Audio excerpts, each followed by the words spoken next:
Hello ಸ್ನೇಹಿತರೆ, ಎಲ್ರಿಗೂ ನಮಸ್ಕಾರ. ಸ್ವಾಗತ ಸುಸ್ವಾಗತ ನನ್ನ ಯೂಟ್ಯೂಬ್ ಚಾನಲ್ಗೆ. ಇವತ್ತಿನ ಒಂದು ಸಬ್ಜೆಕ್ಟ್ ಬಂದು school won't teach financials, how to become a rich. ನೀವು ಅಥವಾ ನಾನು ಶ್ರೀಮಂತನಾಗಬೇಕು ಅಂತ ಹೇಳಿ ಶ್ರೀಮಂತನಾಗೋದ್ ಬಗ್ಗೆ ಎಲ್ಲೂ ಕೂಡ ನಮ್ಮ ಸ್ಕೂಲ್ ಬುಕ್ಸ್ ಅಲ್ಲಿ ಇಲ್ಲ. ಯಾವ್ದಾದ್ರ ಬಗ್ಗೆ ಅಂತ ನೋಡೋದಾದ್ರೆ, ಒಂದು ಕ್ಯಾಶ್ ಬಗ್ಗೆ ಎಲ್ಲೂ ಮಾತಾಡೋದಿಲ್ಲ. ಡೆಟ್, ಲೋನ್ ತಗೊಂಡ್ರೆ ಹೇಗೆ ತೀರಿಸ್ಬೇಕು ಅಂತ ನಾವು ಎಲ್ಲೂ ಕಲಿಯೋದಿಲ್ಲ. ಉಳಿತಾಯ ಎಷ್ಟು ಮಾಡಬೇಕು ಅಂತಾನು ಕೂಡ ಎಲ್ಲೂ ನಮಗೆ ತಿಳಿಸೋದಿಲ್ಲ. ಫೈನಾನ್ಷಿಯಲ್ಸ್ ಗೋಲ್ಸ್ ಗಳನ್ನ ಹೇಗೆ ಸೆಟ್ ಮಾಡಬೇಕು ಅಂತ ನಮಗೆ ಹೇಳಿಕೊಡಲ್ಲ, ಅಥವಾ ಎಕ್ಸ್ಪೆಂಡಿಚರ್ ಹೇಗೆ ರೆಡ್ಯೂಸ್ ಮಾಡಬೇಕು ಅನ್ನೋದ್ರ ಬಗ್ಗೆ ಹೇಳಿಕೊಡಲ್ಲ.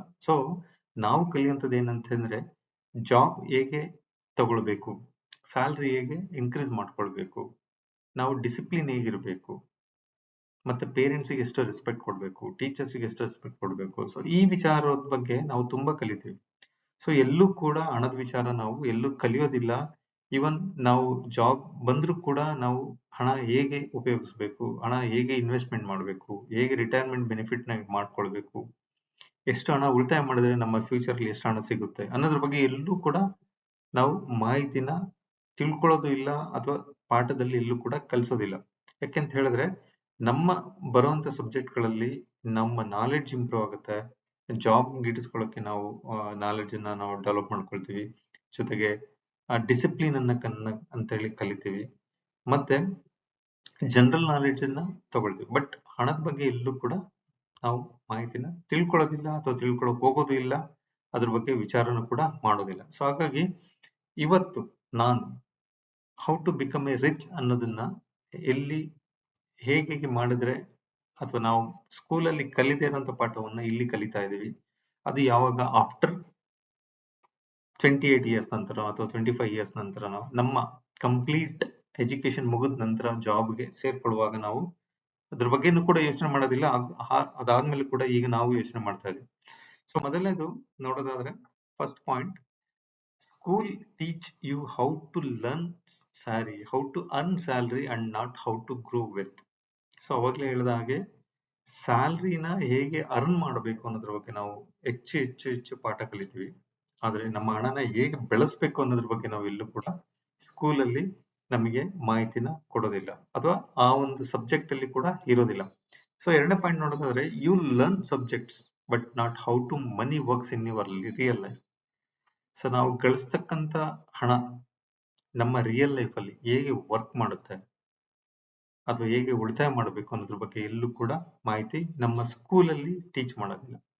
ಹಾಗಾಗಿ ನಾವು ಎಲ್ಲೂ ಕೂಡ ಹಣದ ಬಗ್ಗೆ ಹೆಚ್ಚು ಮಾತಾಡೋದಿಲ್ಲ, ಅಥವಾ ಹಣದ ಬಗ್ಗೆ ನಾವು ಎಲ್ಲೂ ಕಾನ್ಸಂಟ್ರೇಟ್ ಮಾಡಲ್ಲ, ಅಥವಾ ನಾವು ಒಂದು ಲೈಫಲ್ಲಿ ಸೆಟ್ಲ್ ಆಗೋಕ್ಕೂ ಮುಂಚೆ ಎಷ್ಟು ಹಣ ಉಳಿತಾಯ ಮಾಡ್ಬೇಕು ಅನ್ನೋದ್ರ ಬಗ್ಗೆ ಕೂಡ ಎಲ್ಲೂ ಕೂಡ ಮಾಹಿತಿ ಇಲ್ಲದೆ ಇರೋ ಕಾರಣ ನಾವು ಅಷ್ಟು ಹಣದ ಬಗ್ಗೆ ಜಾಸ್ತಿ ಗಮನ ಹರಿಸಕ್ ಹೋಗೋದಿಲ್ಲ. No lesson on tax planning, investment, budgeting or credit scores. ಇದೇನೆಲ್ಲ ಹೇಳ್ತಾ ಇದ್ದೀನಿ, ಅದೆಲ್ಲೂ ಕೂಡ ನಮ್ಮ ಸಬ್ಜೆಕ್ಟ್ಸ್ ಗಳಲ್ಲಿ ಬರಲ್ಲ. ನಾವು ಎಷ್ಟು ಹಣ ಇನ್ವೆಸ್ಟ್ಮೆಂಟ್ ಮಾಡಬೇಕು, ನಮ್ಮ ಬಡ್ಜೆಟ್ ಯಾವ ತರ ಪ್ಲಾನ್ ಮಾಡ್ಕೊಳ್ಬೇಕು, ನಾವು ಗೋಲ್ ಹೇಗೆ ಸೆಟ್ ಮಾಡ್ಕೊಳ್ಬೇಕು, ನಮ್ಮ ಕ್ರೆಡಿಟ್ ಸ್ಕೋರ್ ಹೇಗಿರ್ಬೇಕು, ಮತ್ತೆ ಟ್ಯಾಕ್ಸ್ ಪ್ಲಾನಿಂಗ್ ಹೇಗೆ ಮಾಡಬೇಕು, ಟ್ಯಾಕ್ಸ್ ಲಿಮಿಟ್ ಬಗ್ಗೆ ನಾವೆಲ್ಲೂ ಕೂಡ ಮಾತಾಡೋದಿಲ್ಲ.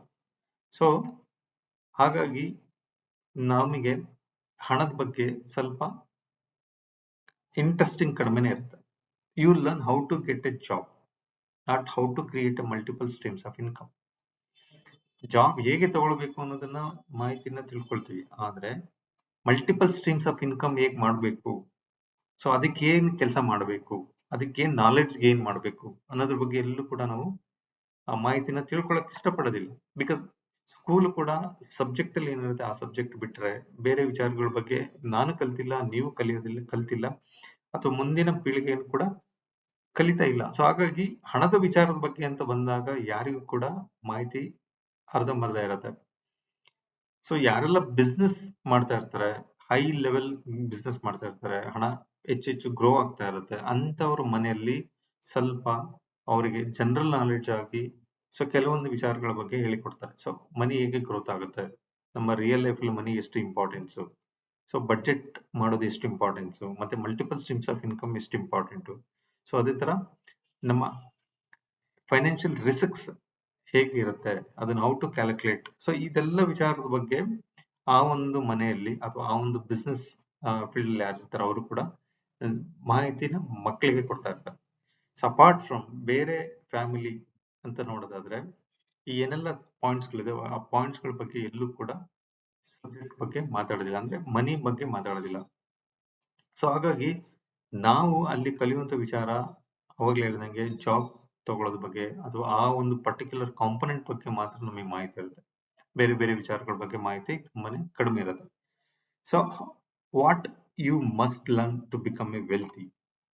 ಸೊ ನೀವು ನಿಮ್ಮ ಹಣ ಜಾಸ್ತಿ ಮಾಡಬೇಕು ಅಥವಾ ನೀವು ಫೈನಾನ್ಷಿಯಲಿ ಫ್ರೀ ಆಗ್ಬೇಕು ಅಂದ್ರೆ ಏನನ್ನ ನೀವು ಕಲಿಬೇಕು. ಮೊದಲನೇದು budgeting. Control your money or it will control you. So ನೀವು ಬಡ್ಜೆಟ್ ಮಾಡೋದನ್ನ ಅಂದ್ರೆ ಉದಾಹರಣೆ ಹೇಳಬೇಕು ಅಂತ ಹೇಳಿದ್ರೆ ನೀವು ದುಡಿಯುವಂತ ಹಣದಲ್ಲಿ ಎಷ್ಟು ಹಣ ಖರ್ಚು ಮಾಡಬೇಕು, ಎಷ್ಟು ಹಣ ಉಳಿತಾಯ ಮಾಡಬೇಕು, ಎಷ್ಟು ಹಣ ಎಂಟರ್ಟೈನ್ಮೆಂಟ್ ಇಟ್ಕೊಳ್ಬೇಕು. ಸೊ ಈ ಮೂರೂನು ನೀವು ಕಂಟ್ರೋಲ್ ಮಾಡಿದ್ರೆ 50-30-20%. 50 ನೀಡ್ಸ್, 20 ವಾಂಟ್ಸ್ ಅಥವಾ 30 ವಾಂಟ್ಸ್, 20 ಸೇವಿಂಗ್ಸ್. ಸೊ ಈ ಕರೆಕ್ಟ್ ಆಗಿ ಪ್ರಾಪರ್ ಆಗಿ ನೀವು ಪ್ಲಾನ್ ಮಾಡ್ಕೊಂಡು ಬಡ್ಜೆಟಿಂಗ್ ಮಾಡ್ಕೊಂಡ್ರೆ ಡೆಫಿನೆಟ್ಲಿ ನೀವು ವೆಲ್ತ್ ಫ್ರೀಡಮ್ ಅಥವಾ you will become a freedom. So ನಿಮಗೆ ಹಣದ ಕೊರತೆ ಇರೋದಿಲ್ಲ, ಮತ್ತೆ ನಿಮ್ಮ ಗೋಲ್ ಫುಲ್ಫಿಲ್ ಆಗುತ್ತೆ, ಅಥವಾ ನೀವು ಎಲ್ಲಿ ಹೇಗೆ ಫ್ರೀಡಮ್ ಆಗಿರ್ತಾರೆ, ನೀವು ಏನ್ ಬೇಕಿದ್ರೆ ಕೆಲಸ ಮಾಡ್ಕೊಳ್ಬಹುದು, ಯಾವಾಗ ಬೇಕಿದ್ರೆ ಮಾಡಬಹುದು. ಸೊ ಬಡ್ಜೆಟ್ ಪ್ಲಾನಿಂಗ್ ಮಾಡಬೇಕು. ಮತ್ತೆ ಸೇವಿಂಗ್ಸ್ ಹ್ಯಾಬಿಟ್ ಕಂಟಿನ್ಯೂಸ್ ಇರಬೇಕು. ಸ್ಟಾರ್ಟ್ ಅರ್ಲಿ ಏಜ್ ಅಲ್ಲಿ ನೀವು ಯಾವಾಗ ಫಸ್ಟ್ ಸ್ಯಾಲರಿ ಯಾವಾಗ ತಗೊಳ್ತೀರಾ ಅಥವಾ ಫಸ್ಟ್ ಸ್ಯಾಲರಿ ಅಥವಾ ಫಸ್ಟ್ ಇನ್ಕಮ್ ಅಂತ ಏನ್ ಬರುತ್ತೆ ನಿಮಗೆ, ಅವಾಗಿಂದನೇ ನೀವು ಸ್ಟಾರ್ಟ್ ಮಾಡಿದ್ರೆ ನಿಮ್ಮ ಬಿಲೋ 40 ಇಯರ್ಸ್ ಅಲ್ಲಿ ನೀವು ಏನ್ ಅನ್ಕೊಳ್ತೀರಾ ಅದನ್ನ ರೀಚ್ ಆಗಿರ್ತೀರಾ. You will become a financially free in 40 years. Next, investing. Money should work harder than you do. So mutual fund ಅಲ್ಲಿ ಹಾಕಿರ್ಬೋದು ಅಥವಾ SIP ಅಲ್ಲಿ ಆಗಿರ್ಬೋದು ಅಥವಾ ಸ್ಟಾಕ್ ಅಲ್ಲಿ ಹಾಕಿರ್ಬೋದು ಅಥವಾ ರಿಯಲ್ ಎಸ್ಟೇಟ್ ಅಲ್ಲಿ ನೀವು ಅರ್ಲಿ ಸ್ಟೇಜ್ ಅಲ್ಲಿ ಈ ಒಂದು ಪರ್ಟಿಕ್ಯುಲರ್ ಕಾಂಪೊನೆಂಟ್ ಅಲ್ಲಿ ಏನಾದ್ರೂ ಇನ್ವೆಸ್ಟ್ ಮಾಡಿದ್ರೆ ನೀವು ಕೆಲಸ ಮಾಡೋದಕ್ಕಿಂತ 10 ಪಟ್ಟು ನಿಮ್ಮ ಹಣ ನಿಮಗೋಸ್ಕರ ಕೆಲಸ ಮಾಡ್ತಾ ಇರುತ್ತೆ. ಕಂಪೌಂಡಿಂಗ್ ಇಂಟ್ರೆಸ್ಟ್ ಸಿಗುತ್ತೆ ನಿಮಗೆ. ನೀವೇನ್ ಎಕ್ಸ್ಪೆಕ್ಟ್ ಮಾಡಿರ್ತೀರೋ ಅದಕ್ಕಿಂತ ಹೆಚ್ಚಿಗೆ ಹಣ ಸಿಗುತ್ತೆ. ಸೊ ಹಾಗಾಗಿ ನಾವು ಕಲಿಯುವಂಥದ್ದು ಬರೀ ವಿದ್ಯೆಯಲ್ಲಿ ಬುಕ್ ಅಲ್ಲಿ ಏನಿರುತ್ತೆ ಆ ಒಂದು ಸಬ್ಜೆಕ್ಟ್ ಮಾತ್ರ ಕಲಿತೀವಿ. ಹಣದ ಬಗ್ಗೆ ನಾವೆಲ್ಲೂ ಕೂಡ ಮಾಹಿತಿ ತಿಳ್ಕೊಳಕ್ ಹೋಗೋದಿಲ್ಲ ಅಥವಾ ತಿಳ್ಕೊಂಡು ಮಾಹಿತಿನ ಬೇರೆಯವ್ರಿಗೆ ಹೇಳಿಕ್ಕೂ ಕೂಡ ನಾವು ಹೋಗೋದಿಲ್ಲ. ಸೊ ಹಾಗಾಗಿ ಆ ವಿಚಾರದ ಬಗ್ಗೆ ತುಂಬಾನೇ ಕಡಿಮೆ ಇಂಟ್ರೆಸ್ಟ್ ಇರುತ್ತೆ ಮಕ್ಕಳಿಗಾಗಿರ್ಬೋದು ಅಥವಾ ಪೇರೆಂಟ್ಸ್ ಆಗಿರ್ಬೋದು ಅಥವಾ ಟೀಚರ್ಸ್ ಆಗಿರ್ಬೋದು. ಯಾಕೆಂದ್ರೆ ಸಬ್ಜೆಕ್ಟ್ ಅಲ್ಲಿ ಇರೋದಿಲ್ಲ. ಸೊ ಹಾಗಾಗಿ ಅವರೆಲ್ಲೂ ಕೂಡ ನಮಗೆ ಟೀಚ್ ಮಾಡೋದಿಲ್ಲ. What you must learn to become a wealthy. Compounding interest. Small consistent investment plus time is equal to massive wealth. ಸಣ್ಣ ಹಣ ಅಂದ್ರೆ ತಿಂಗಳಿಗೆ 1000 ರೂಪಾಯಿನೋ 5000 ರೂಪಾಯಿನೋ ಅಥವಾ 10,000 ರೂಪಾಯಿನೋ ಈ ಒಂದು ಹಣ ನೀವು ಪ್ರತಿ ತಿಂಗಳು ಕನ್ಸಿಸ್ಟೆಂಟ್ ಆಗಿ ಹಣ ಇನ್ವೆಸ್ಟ್ ಮಾಡ್ತಾ ಹೋದ್ರೆ ಒಂದ್ ಸರ್ಟನ್ ಪೀರಿಯಡ್ ಆಫ್ ದೊಡ್ಡ ಅಮೌಂಟ್ ಆಗುತ್ತೆ, ಬಲ್ಕ್ ಅಮೌಂಟ್ ಆಗುತ್ತೆ, massive income with compounding interest. ಹಣಕ್ಕೆ ಬಡ್ಡಿಗೆ ಮತ್ತೆ ಬಡ್ಡಿ ಸೇರಿಸಿ ನಿಮಗೆ ಕಂಪೌಂಡಿಂಗ್ ಇಂಟ್ರೆಸ್ಟ್ ಆಗಿ ಅಂದ್ರೆ ಲಾಂಗ್ ಪೀರಿಯಡ್ ಇದ್ರೆ you will get a more benefit ಅಂತ amount. Understanding the debt. Avoid bad debts, credit cards usage and good debts to build an asset. Bad debts unnecessary ಎಕ್ಸ್ಪೆಂಡಿಚರ್ಗೆ ನೀವು ಲೋನ್ ತಗೊಂಡು ಖರ್ಚು ಮಾಡೋಂಥದ್ದಾಗಿರ್ಬೋದು ಅಥವಾ credit card use ಮಾಡೋಂಥದ್ದಾಗಿರ್ಬೋದು ಅಥವಾ personal loan ತಗೊಳ್ಳೋಂಥದ್ದಾಗಿರ್ಬೋದು, ಇದನ್ನೆಲ್ಲಾನು ನೀವು avoid ಮಾಡಬೇಕಾಗುತ್ತೆ. ಆ ಹಣದಲ್ಲಿ ನೀವು you have to invest the build an asset in your life. ಇದರಿಂದ ಮನೆ ಪರ್ಚೇಸ್ ಮಾಡೋದಾಗಿರ್ಬೋದು ಅಥವಾ ರಿಯಲ್ ಎಸ್ಟೇಟ್ ಅಲ್ಲಿ ಇನ್ವೆಸ್ಟ್ಮೆಂಟ್ ಮಾಡೋದಾಗಿರ್ಬೋದು ಅಥವಾ ರೆಂಟೆಡ್ಗೆ ಕೊಡುವಂಥದ್ದಾಗಿರ್ಬೋದು. ಸೊ ಈ ತರ ನೀವು ಅನವಶ್ಯಕವಾಗಿ ಎಕ್ಸ್ಪೆಂಡಿಚರ್ ನ ಅವಾಯ್ಡ್ ಮಾಡಿ ಅಸೆಟ್ ಬಿಲ್ಡ್ ಮಾಡೋದ್ರ ಬಗ್ಗೆ ನೀವು ಕಾನ್ಸಂಟ್ರೇಟ್ ಮಾಡಿದ್ರೆ ನಿಮ್ಮ ಹಣ ಗ್ರೋ ಆಗ್ತಾನೆ ಇರುತ್ತೆ. Taxes. Use tax benefits legally to protect your income. So government ಇಂದ ಏನೆಲ್ಲ ಟ್ಯಾಕ್ಸ್ ಬೆನಿಫಿಟ್ಸ್ ಕೊಟ್ಟಿರ್ತಾರೆ ಅದೆಲ್ಲಾನು ಕೂಡ ನೀವು ಯುಟಿಲೈಸ್ ಮಾಡ್ಕೊಂಡ್ರೆ ನೀವು ಪೇ ಮಾಡುವಂತ ಟ್ಯಾಕ್ಸ್ ಅನ್ನ ನೀವು ಉಳಿತಾಯ ಮಾಡಬಹುದು. ಆ ಉಳಿತಾಯದಿಂದ ನೀವು ಬೇರೆ ಯಾವ್ದಕ್ಕಾರ ಒಂದು ಸೇವಿಂಗ್ಸ್ ನ ಮಾಡಬಹುದು. Emergency fund is safety cushion of avoid financial stresses. ನೀವು ಎಮರ್ಜೆನ್ಸಿ ಫಂಡ್ ನ ನೀವು ಇಲ್ಲೂ ಇನ್ವೆಸ್ಟ್ಮೆಂಟ್ ಮಾಡಿಲ್ಲ ಅಂದ್ರೆ ನಿಮ್ಮ ಲೈಫ್ ಅಲ್ಲಿ ನೀವು ಯಾವುದೋ ಒಂದು ಸಡನ್ ಎಮರ್ಜೆನ್ಸಿ ಬಂದಾಗ ಫೈನಾನ್ಷಿಯಲಿ ಸ್ಟ್ರೆಸ್ ಆಗೋದು ಜಾಸ್ತಿ ಆಗುತ್ತೆ. ಸೊ ಹಾಗಾಗಿ ಮಿನಿಮಮ್ 6 ಮಂತ್ಸ್ ನೀವು ಆದಾಯ ಏನ್ ಗಳಿಸ್ತಿದ್ದೀರಾ ಅದರಿಂದ 6 ತಿಂಗಳಷ್ಟು ಹಣನ ನೀವು ಉಳಿತಾಯ ಮಾಡಬೇಕಾಗುತ್ತೆ. ಸೊ ಏನೇ ಎಮರ್ಜೆನ್ಸಿ ಬಂದರೂ ಮಾತ್ರ ಆ ಹಣನ ನೀವು ಯುಟಿಲೈಸ್ ಮಾಡುವಂಥದ್ದು. ಅದರ್ವೈಸ್ ಹಣನ ಟಚ್ ಮಾಡ್ಲಿಕ್ಕೆ ಹೋಗ್ಬಾರ್ದು. Cash flow management, focus on asset that brings income, not liability that it takes away. Cash flow management ನಮ್ಮ ಲೈಫಲ್ಲಿ ವೆರಿ ವೆರಿ ಇಂಪಾರ್ಟೆಂಟ್. ಅಸೆಟ್ ಬಗ್ಗೆ ಹೇಗೆ ಮಾಡಬೇಕು, asset minus liabilities net asset. So ಹಾಗಾಗಿ ಲೈಬಿಲಿಟಿ ಕಡಿಮೆ ಮಾಡಬೇಕು, ಕ್ಯಾಶ್ ಇನ್ ಹ್ಯಾಂಡ್ ಜಾಸ್ತಿ ಆಗಬೇಕು, ಅಥವಾ ಅಸೆಟ್ ಜಾಸ್ತಿ ಆಗಬೇಕು. ಸೊ ಈಗ ಮಾಡೋದ್ರಿಂದ ಏನಾಗುತ್ತೆ, ನಿಮ್ಮ ಹಣ ಗ್ರೋ ಆಗ್ತಾ ಹೋಗುತ್ತೆ, ಅಥವಾ ನಿಮ್ಮ ಹತ್ರ ಹಣ ಹೆಚ್ಚಿಗೆ ಇರುತ್ತೆ. ಇನ್ಸ್ಟೆಡ್ ಆಫ್ ಕ್ಯಾಶ್ ಅಥವಾ ಅಸೆಟ್ ವ್ಯಾಲ್ಯೂ ಜಾಸ್ತಿ ಆಗ್ತಾ ಹೋಗುತ್ತೆ. Mindset school don't teach.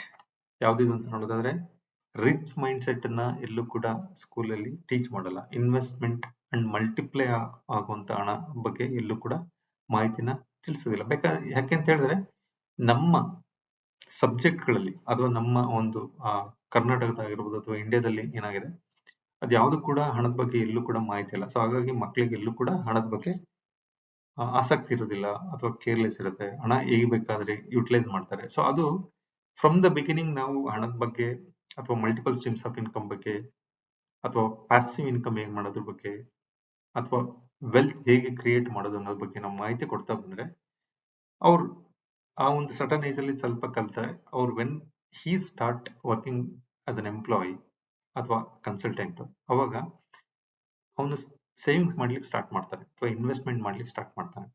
So otherwise ಏನಾಗುತ್ತೆ, ಅಪ್ ಟು 28 ಅಥವಾ 25th ಏಜ್ ವರೆಗೆ ಅವನಿಗೆ ಯಾವುದ್ರ ಬಗ್ಗೆನೂ ಕೂಡ ನಾಲೆಡ್ಜ್ ಇರಲ್ಲ. ಸೊ ಹಾಗಾಗಿ ಅವನು ಗ್ರೋ, ಹಣ ಇನ್ಕಮ್ ಕನ್ಸಿಸ್ಟೆಂಟ್ಲಿ ಇನ್ಕ್ರೀಸ್ ಆಗೋದ್ರ ಬಗ್ಗೆ ಮಾತ್ರ ಯೋಚನೆ ಮಾಡ್ತಾ ಇರ್ತಾನೆ, ವಿನಃ ಸೇವಿಂಗ್ಸ್ ಮಾಡೋದ್ರ ಬಗ್ಗೆ ಎಲ್ಲೂ ಕೂಡ ಮಾಹಿತಿ ತಿಳ್ಕೊಳ್ತಾ ಇರಲ್ಲ, ಅಥವಾ ರಿಟೈರ್ಮೆಂಟ್ ಬಗ್ಗೆ ಎಲ್ಲೂ ತಿಳ್ಕೊಳ್ತಾ ಇರಲ್ಲ, ಅಥವಾ ಹಣನ ಹೇಗೆ ಗ್ರೋ ಮಾಡ್ಬೇಕಂತ ಬಗ್ಗೆ ತಿಳ್ಕೊಳ್ತಾ ಇರಲ್ಲ. ಸೊ ಹಾಗಾಗಿ ಅವ್ರ ಮೈಂಡ್ ಸೆಟ್ ಎಲ್ಲ ಬೇಸ್ಡ್ ಆನ್ ದ ಬುಕ್ಸ್ ಅಲ್ಲಿ ಏನಿರುತ್ತೆ ಕಂಟೆಂಟ್, ಅದ್ರ ಬಗ್ಗೆ ಮಾತ್ರ ಯೋಚನೆ ಮಾಡ್ತಾ ಇರ್ತಾರೆ. ಸೊ ರಿಚ್ ಮೈಂಡ್ ಸೆಟ್ ಬಗ್ಗೆ ಅವರಿಗೆ ಕಾನ್ಸಂಟ್ರೇಷನ್ ಇರೋದಿಲ್ಲ, ಅಥವಾ ಸ್ಕೂಲ್ ಟೀಚ್ ಮಾಡೋದಿಲ್ಲ. Poor mind set spend consumes, ಹಣ ಗಳಿಸಿದ್ರಲ್ಲಿ ಖರ್ಚು ಮಾಡೋದ್ರ ಬಗ್ಗೆ ಹೆಚ್ಚು ಮಾಹಿತಿ ತಿಳ್ಕೊಂಡಿರ್ತಾರೆ, ಅದ್ರ ಕಡೆನೆ ಗಮನ ಇರುತ್ತೆ. ಸೊ ಹಾಗಾಗಿ ಏನೆಲ್ಲ ಅವ್ರ ತಂದೆನೋ ಅಥವಾ ತಾಯಿ ಏನ್ ಅರ್ನ್ ಮಾಡ್ತಾ ಇರ್ತಾರೆ, ಎಕ್ಸ್ಪೆಂಡಿಚರ್ ಮಾಡೋದ್ರಲ್ಲಿ ಅವ್ರು ಜಾಸ್ತಿ ಗಮನ ಇರುತ್ತೆ. Wealth starts with thinking long term and short term. So long term investment ಮಾಡಿದ್ರೆ ತುಂಬಾನೇ ಬೆನಿಫಿಟ್, ದೊಡ್ಡ ಹಣ, ಬಲ್ಕ್ ಹಣ ಸಿಗುತ್ತೆ.